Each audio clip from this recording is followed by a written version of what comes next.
It's Karnes. Mitchell, how are you? And what is our topic for today? I'm doing fine, but I would like to just give my readers and everyone an idea of what goes on when you're writing a series, because Hmm. there's more than just popping a book out and then going on to the next. All right, let's get going and see how that goes. All right. Well, I'm writing the whole Abbey Roads mystery series, and so Watergrave came out in January.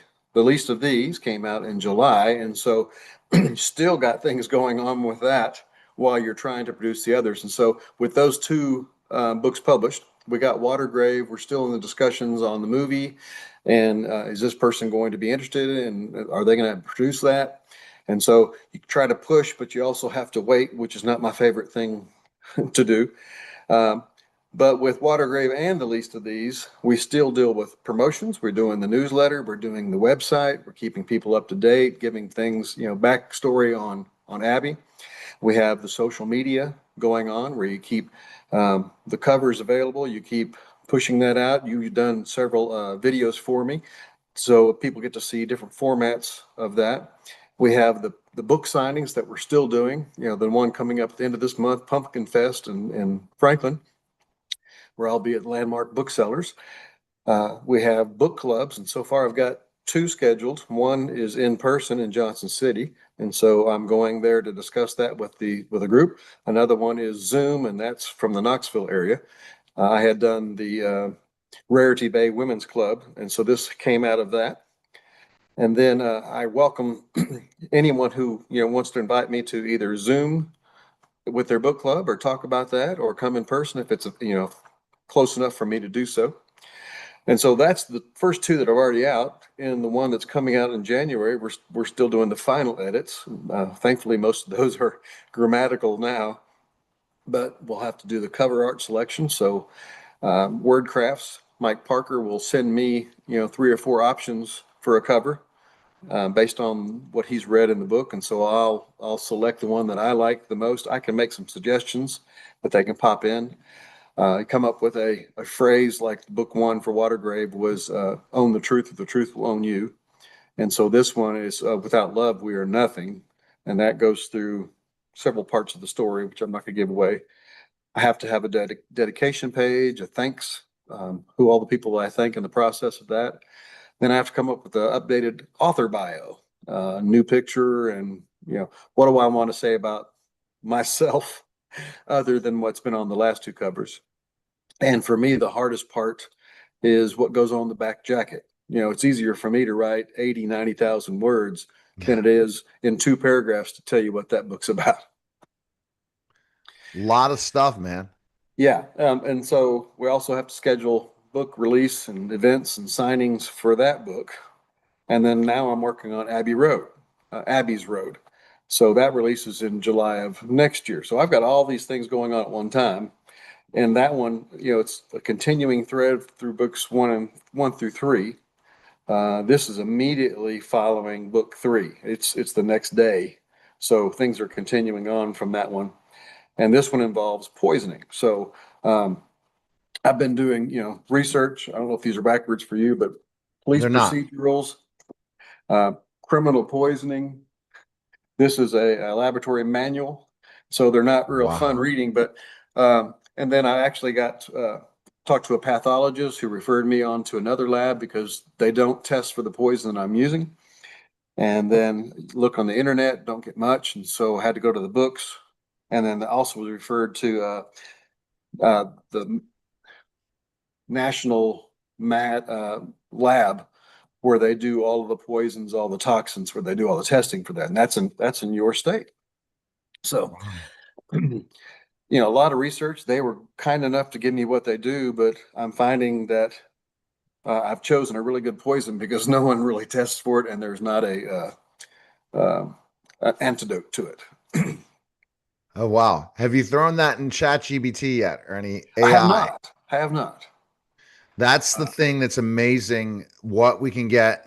But then you have to fact check it, no doubt. And that's using a lot of the different large language models. Amazing what we can do for designs of characters. If you're looking into characters, these are things I could show you, Mitchell, where you can even use some of these in your design of pictures or covers before you get to the final cover, and then have that vision even in place. It's unreal what can be done.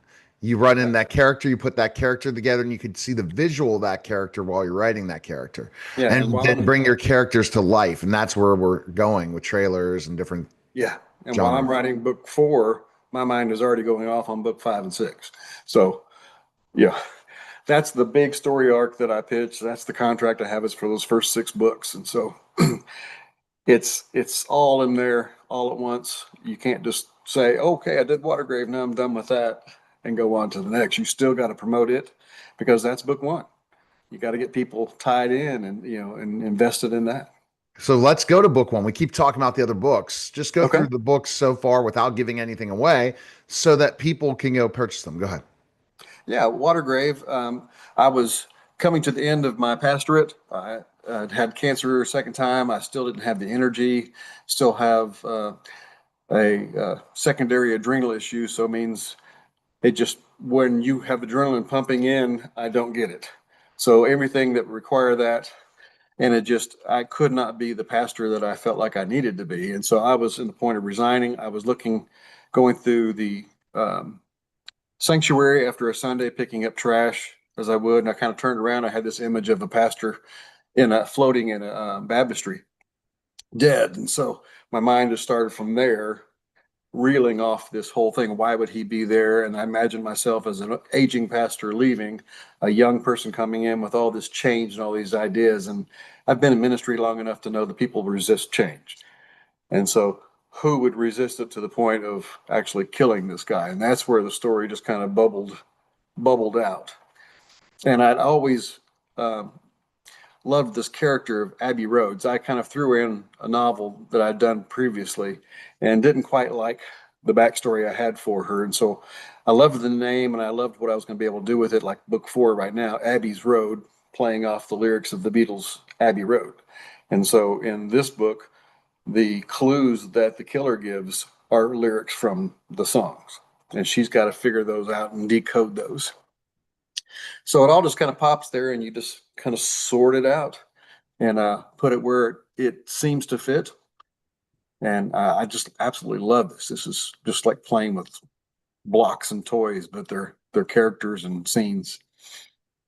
I think it's wild, like you said, and then you that's the first one, and then that book was the beginning of the process. Then Yeah. book two, Book two, The Least of These, that came out when I was driving from church back to home and on the banks of the Cumberland River, right across where they're talking about this, the East Bank project, this new development in Nashville, a really glitzy area where you could walk, and that's where the Titans field is, and where people are talking about hopefully getting a Major League Baseball park there. And so on the opposite side of the river is a huge encampment of homeless people. And so my mind just went there to the irony of the uh, poor on one side and this wealthy investment being on the other. And so I had murders on two sides of the river. How would the system react to that? How would the mayor push for that? Would he push to investigate the homeless or an investor's son? And that's where that came out. and now So we're even as you've waiting. done it to the least of these, you've done it unto me. That's where that title was. And you were really happy with the success of that, and that's where you're Yeah. promoting books one and two at the same time, Hmm. right? And then if you can get when the third one comes out and they buy all three, you're really starting to generate a buzz. Yes. Yes. And That's why you need multiple books, yeah, it's not just interesting because one. book two came out, but its sales are what book one was originally, but book one sales this month exceeded book two. So people have heard about that and have gone to Watergrave. So it's still growing in sales while the other ones are, and that's what I want. I want them to pick it up from the beginning and see how this develops. And then we're going next. When is the third book looking to be released? January. January. So it's not far away. I can't No. believe it. I can't believe how quick this year has gone and the great success. Yeah. And you're waiting on news still about the movie, right? Very Yes. close. And he told me waiting is a good thing because that means that this person is still going through the process of They reading through decided not to to cut it, right? Because if you hear the no, that's quicker. yeah. No's quicker than a yes, isn't it? Yes, because they've already seen it twice. And so now it's the screenplay itself with all the dialogue. And so the fact that they've kept that and are still interested to this point, that's a good thing. Well, the best place to go is mitchellskarnesauthor.com. And next Yes. week, hopefully, we'll have great news. The newsletter's out. If you've not subscribed All to the right. newsletter, go to mitchellskarnesauthor.com and subscribe to the newsletter. And if Appreciate you it. need help promoting, go to Neil Haley. I appreciate that, Mitchell. I All right. really do. You're a great client, and I'm rooting for you. And I know big things are happening. Once you have your movie distribution, I am working with a streaming network now and looking to launch another streaming network. So there's multiple projects. If I could tell you all the things that are going on me, it's about me Yeah. interviewing You people. understand that multiple things going on Oh is scary. gosh, it's crazy. All right, Yeah. see you, Mitchell. All All right. right, that Bye. was a special simulcast Neil Haley show on the Mitchell S.